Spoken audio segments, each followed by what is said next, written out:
નમસ્કાર, good morning Gujarat સમાચાર સાથે હું છું જિજ્ઞાસા। તમામ સમાચારો ફટાફટ અંદાજમાં જોઈશું, પરંતુ એ પહેલા નજર કરી લઈએ હેડલાઇન્સ પર।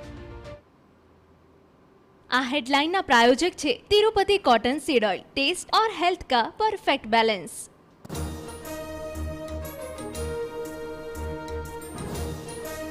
વારાણસીને 19,000 કરોડની ભેટ આપશે વડાપ્રધાન નરેન્દ્ર મોદી। નવો ઘાટથી કાશીના તમિલ સંગમમને કરશે સંબોધન।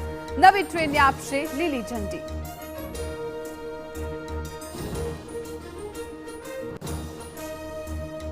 આજે વડાપ્રધાન નરેન્દ્ર મોદી સુરતની મુલાકાતે વિશ્વની સૌથી મોટી કોર્પોરેટ બિલ્ડિંગ એટલે કે સુરતની ડાયમંડ બુર્સની સુવિધાઓને કરશે સાર્વજનિક।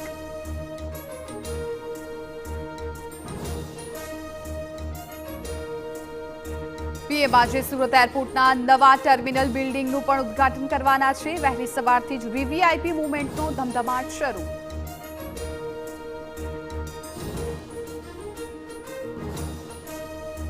વડોદરા કોર્પોરેશનની સંકલન બેઠકમાં ધારાસભ્ય યોગેશ પટેલે કરી રજૂઆત। દબાણ અને ભેળસેળયુક્ત ખાદ્ય સામગ્રી અંગે સાંઠગાંઠના કર્યા આક્ષેપ।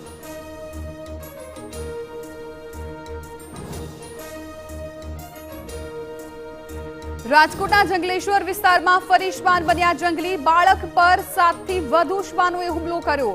બાળકીના મોત બાદ પણ નથી સુધર્યું તંત્ર।